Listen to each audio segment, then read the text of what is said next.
In other news at this hour, explosions ripped through the night as Russia unleashed one of its deadliest assaults yet on Ukraine's capital. In a brutal show of force, Moscow fired 352 drones and 16 missiles at Kyiv and its suburbs, killing at least 10 people and leaving dozens more injured. Ukrainian military says that Russian forces are advancing on the entire Western Front, while trying to establish a buffer zone in northeastern Sumy Oblast. Here's a report.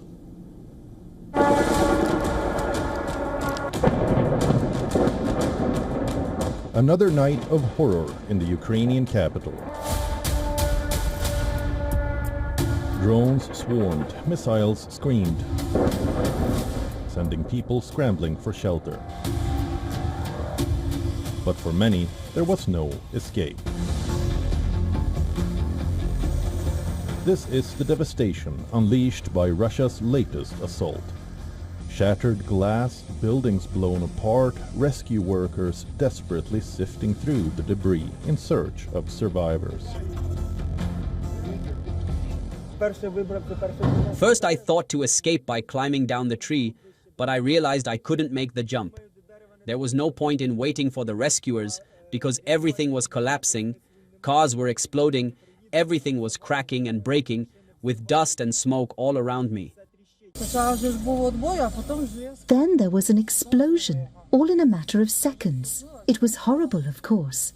In the room, I was immediately pushed back to the door by a blast wave, and the windows were shattered.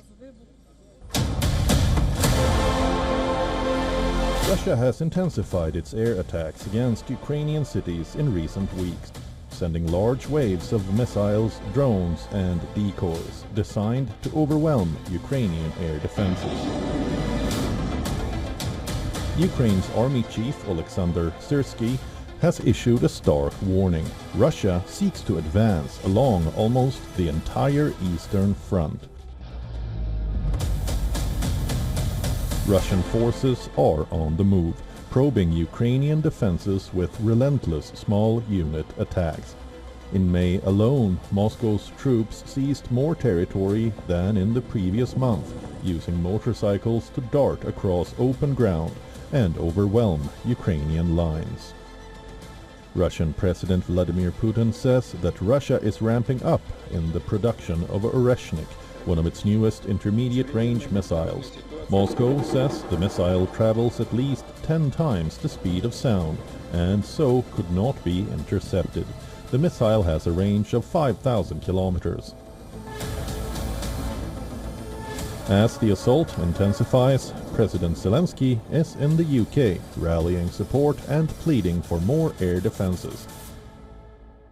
But on the ground, Ukraine faces the grim reality of a war that is escalating by the hour, with Russia's eastern advance threatening to redraw the map. Bureau Report, WION, World is One.